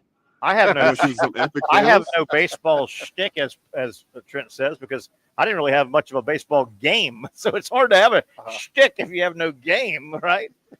You had game, Terry. Buddy, they are making money, buddy. They're printing money. There was printing money. 81,000 fans in Clemson's football stadium. Isn't that amazing? In Death Valley, 81,000. Yeah. Wow. And the ticket prices aren't $5 a ticket either. And it almost reminds me a little bit of MTV. It took until 1981 for somebody to really sit there and go, "Hey, I got an idea. Let's take music." Let's take audio and video and marry it. I mean, think about what they did. Somebody basically said, let's put the Harlem Globetrotters equivalent on a baseball field. Yeah. I mean, how hard was it? I mean, it took until what, 10 years ago for somebody to think of that. The Globetrotters have been out forever. These players are to execute it was the hard part. It was so hard to execute because I think the guy that started it, I think they nearly went bankrupt. Like it wasn't selling. It was not. I think you're right. For a while. I think I watched. I think he put every dime he had into it. Was almost living out of his car before it caught on. It's gone bananas now. It has gone. But I know they were here. They were in Jacksonville. Shame on you, Trent. Thank you. It might have been about a year ago. They were here in Jacksonville, and I was at the arena during the day, and they had a night game. But, buddy, they do their own. They travel their own merchandise people, right? It's not like they show up and people. They've got their own tents and all. And they had multiple tents set up at like 1 o'clock. They didn't play till 7, but they let everybody know that the Bananas merchandise with it. It was there were thousands of people queued up in line 6 hours before the game to buy merchandise. People weren't going to the games, but they knew they were at the stadium downtown. It was unbelievable. Yeah. Unbelievable. Good idea. Wholesome, clean cut. Marketing masterpiece. Yeah. Yeah. Yeah. I just won't go. Yeah. As I said, as an adult, not with a young kid, if I went, I probably wouldn't go again for a minimum of 5 years, right? I mean, it's kind of the same thing, right? Yeah, I'm trying to think. If I went to see the Harlem Globetrotters, I would. It wouldn't be a thing. I go and see them every year. Now, as the 12-year-old, I would go every year if any adult took me. Oh yeah. But kids don't no, care. as the adult, I would say, don't want to go. All right, let me hit some more Major League Baseball. Seattle, they're a great story. This is their final. They've been chasing the Astros all season. The big dumper. Yeah, the big home run hitter, sure. Seattle chasing the Astros. They've won 7. You get the feeling they've chased the Astros. They've got it to 2. They go back to 6. They get it to 2. They go back to 5. They've got it to 1 game right now with about 40 to go. Seattle's on a 7-game winning streak. They play Houston 3 more times late in September. Boy, the Mets and the Yankees. Would you have ever thought Scuffle City first half of the season, if I said, I don't think the Yankees or the Mets are going to make the playoffs, you would check me for a fever. Yeah. Wow. Or the Mets are a mess. They have 7. They do have 7 games against the Phillies, but don't look now. I keep saying that, but Phillies are good. They are good. They're solid. And they're tough. How about the Phillies and the Mets have been 1 game, half a game, 2 games, half a game, 1 game all season? What's that number say right there? They are 6 back now. The Phillies are 6 up on the Mets all of a sudden. That's a wow. Happened huge quick. mountain to climb. Happened quick. And but how about this? The Mets and the Phillies do have 7 games left. That's a lot for 40 games. 7. But you can't split them. And that's where Major League Baseball's That's done hard. a really good job with this end of season schedules. Yep. Where you're playing your division. You're playing your division and a lot. Yep. I think it's cool. Speaking of the Dodgers, it has felt like they've run away and hid a couple times. And I know they've had pitching issues with injuries, but the Dodgers have pretty much led the NL West all year. And it seems like every time I looked, 5 games, 6 games, San Diego, 5 games, 6 games, San Fran. Don't look now. San Diego playing as good as anybody, 1 game behind. And San Diego this weekend, 3 at the Dodgers, and then they still have 3 at home with the Dodgers. They're going to play each other. Yeah. Yeah. And the head-to-head is the really only way you can control your destiny. Yeah. And, Pat, Trent makes a good point. The tough thing about baseball, you generally play, there's exceptions. You generally play 3-game series, right? You'll play Friday, Saturday, Sunday. You'll play, Tuesday, Wednesday, Thursday. Yeah. Something like that. Winning 2 out of 3 all year will get you the playoffs. You're fine. You're playing 600 whatever baseball. When you're trying to catch somebody, 2 out of 3 only gets you. You know what I mean? You gain. I one know, game. right? Yeah. Yeah. You grind out 3 games, But if you get 2 out of 3, yay, we won the series, but we only got this close. Well, you got to play 3 games to gain 1. Yeah. You do that. You play it. You treat it like playoff baseball. Yeah. Well, guess what? The next team's coming in to play you. Yeah, you need help. And you're like, oh, our closer's not available for this game. And that's the hard part about it. It's like, we have got to win 2 out of 3. Yep. A sweep would be great. Yeah. Like Pat said, man, you grind and you win. Let's say you lose the first one, you win the second, and you grind out the third, you gain 1 game. You know what I mean? It's like, man, that's tough math. And then you hate to have to depend on other people. Yeah, I know, right? Hey, now you're scoreboard watching. Yeah. Well, that's my argument against expanding the tournament in college basketball. I think it's stupid. If you've had a chance to prove you belong, and yet you need like 5 teams to do something for you to, or not do something to get in.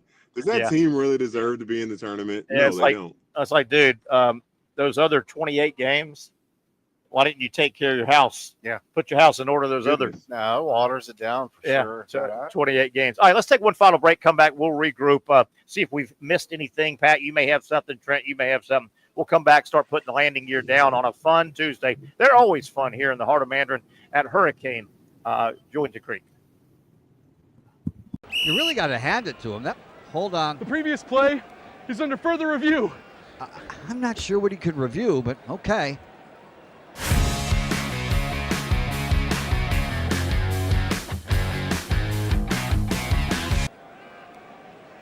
Sure has been a while. Dine in at Hurricane Grill and Wings for the football season. Well, there he is. Oh, what is that? At Southeast Orthopedic Specialists, we know pain and injuries can stop you from doing what you love. This is why our board-certified orthopedic specialists offer the latest in both non-surgical and surgical treatment options and create a treatment plan tailored to your unique lifestyle and goals. So, whether it is a sports injury or that nagging pain that's keeping you from doing what you love, our team has the right treatment for you. For more information or to schedule an appointment online, visit our website. Most of us know how to throw.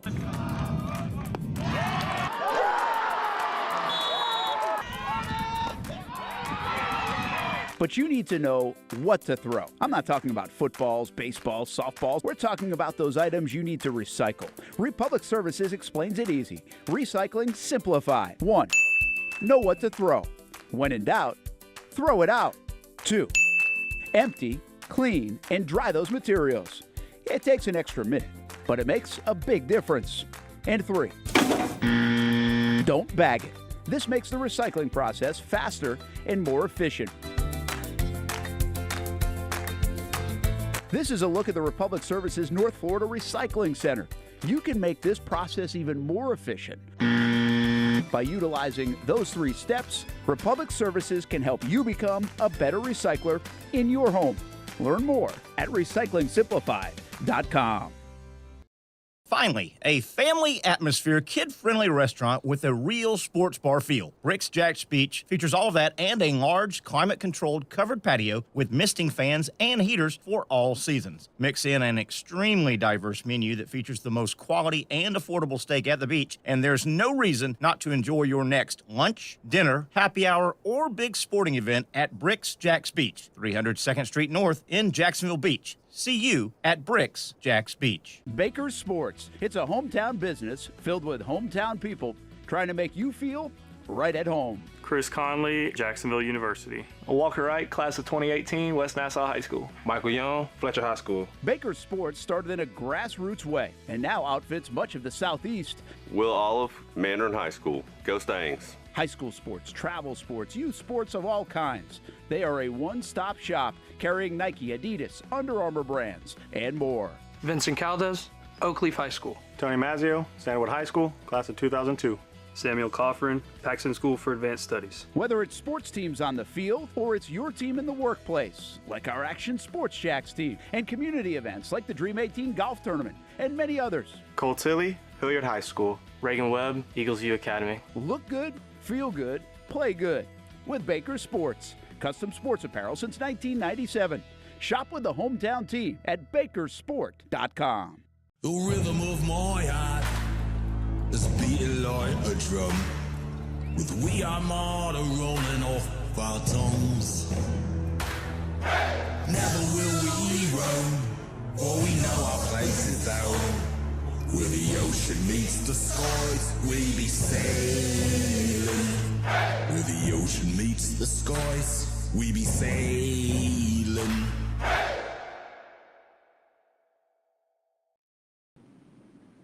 All right, let's see what we can squeeze in here as those guys will be playing again on Sunday. Jaguars, 1 o'clock Sunday at New Orleans, right?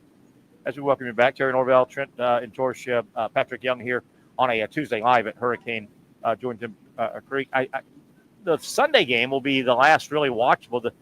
The following week will be the third and final preseason game against the Dolphins, and they will have the joint practice a day or so before. Jacksonville will go down there.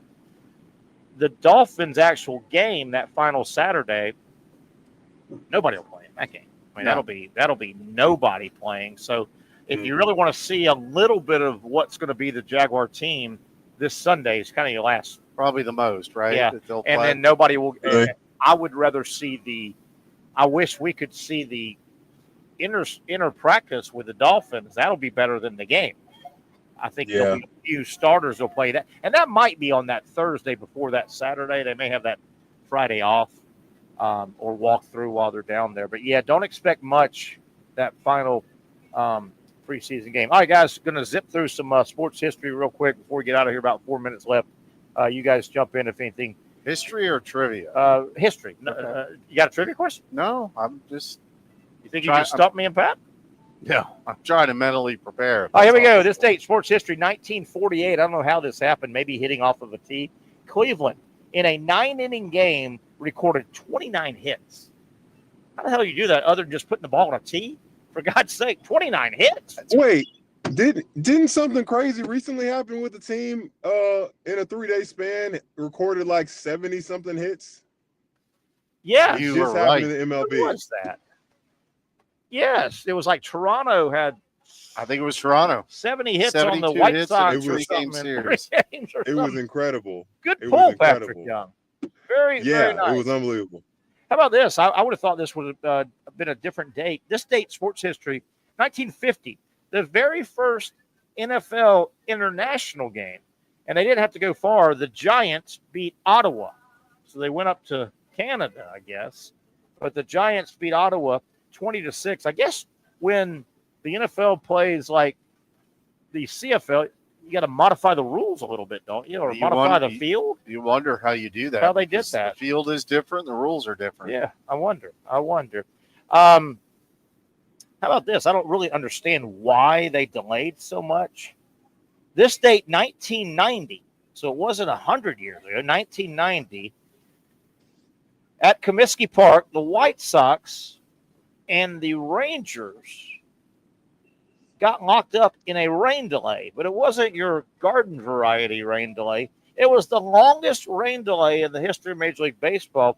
They hung around 7 hours and 23 minutes before they said, we're done. That's just bad. Why? Was it getaway? It had to be getaway day. I guess. Why? Late in the season. That's the only thing I can think of. I don't know. Because you know that I mean, how many hot dogs can you eat in the dugout, for God's sake? Well, that NASCAR game. That they played Bristol, whatever. They hung around. They ran out of food. They ran out of drink. So your concessions don't even work. The fans aren't going to hang 7 hours and 23 minutes. I mean, after about 5, can you say, hey, guys, we're out. I'm gone. I'm out. How's it even 5? I don't know.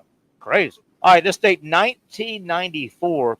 And, boy, you gotta tip your hat to this television network, how far they've come since they were born in the late 80s. 1994, this date, sports history. The first game on Fox, football game on Fox, like a preseason game. Think about it. Fox was only born in the mid to late 80s. Yeah. And how far they have come. That's a very short time in the history of television. It's aggressive, yeah. I mean Rupert Murdoch and got going, and now they put some traffic stuff on to begin with and slowly started buying properties. Hell, they've hosted the Fox. They're a player. Yep. They're a real player. Also, how about this? Same day, this date, 1994. What a low mark for Major League Baseball. MLB PA, they voted to go on strike, and that strike wiped out the 94 World Series. Trent, you especially remember what a low point for baseball, a devastating moment to kill America's pastime, the World Series. Baseball took a long time to come back. People said they would never watch another game again. And I'll tell you a quick story. Jeff Brantley, who's a friend of mine, college teammate, I said, why don't you cross the line? He goes, I can't. Yep. It's got to be a dude. It's got to be a Barry Bonds or Mark McGwire or Sammy Sosa. Or won't mean anything. If one of them crosses, and then you had people crying about, I got to feed my family and do all that. Well, devastating for baseball. And most people say the steroids are what brought it back. The home run. the home run. All right, we got about 20 seconds left. Fun show. Enjoyed everybody making it happen. Thanks to Patrick Young, of course. Trenton Torsha, our producer, as well, Casey Kurtz. We'll get back together tomorrow, 4 o'clock. Hump Day edition. Don't miss it. The Young and Norvelle show right here on Action Sports Jacks.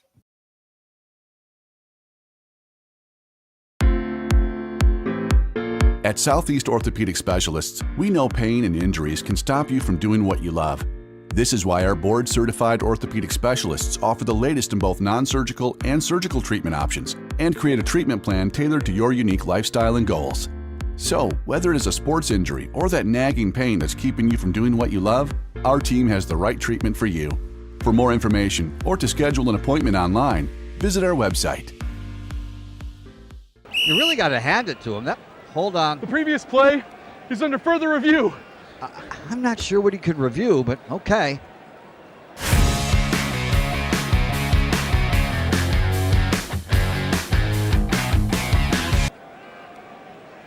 Sure has been a while. Dine in at Hurricane Grill and Wings for the football season. Well, there he is. Oh, what is that?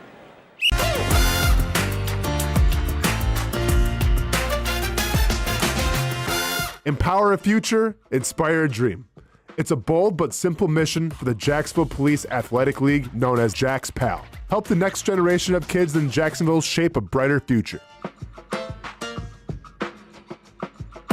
Their after-school programs, teenage leadership programs. There's community outreach. It's been just an awesome opportunity to be out here with my colleagues and do something good for the community. It's really been an interesting opportunity to just see everybody work together in a way that we don't normally in the office. And there's sports.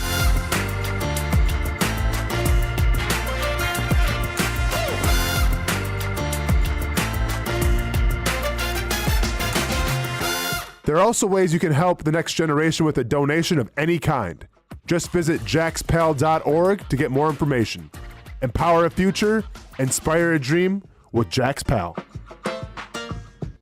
Finally, a family atmosphere, kid-friendly restaurant with a real sports bar feel. Rick's Jack's Beach features all of that and a large, climate-controlled covered patio with misting fans and heaters for all seasons. Mix in an extremely diverse menu that features the most quality and affordable steak at the beach, and there's no reason not to enjoy your next lunch, dinner, happy hour, or big sporting event at Rick's Jack's Beach, 300 2nd Street North in Jacksonville Beach. See you at Rick's Jack's Beach. There's a saying in sports, you can't win them all, but you can win a lot with good folks on your team. Like that one painter, First Coast. It's tough to beat the sun in Florida, so your home fades. It's tough to beat that HOA when they come calling. Beat the sun, beat the HOA with that one painter, First Coast. And it's a good time to do it. Less rain to work around and painting in mild temperatures is perfect. After all, the paint bonds to the surface so much better. Give that one painter First Coast a call at 904-417-3557 or look them up at first-coast.thatonepainter.com. Fast estimate, guidance on color and HOA requirements, and the highest quality job you'll find anywhere. Be a big winner in your neighborhood with that one painter First Coast on your team.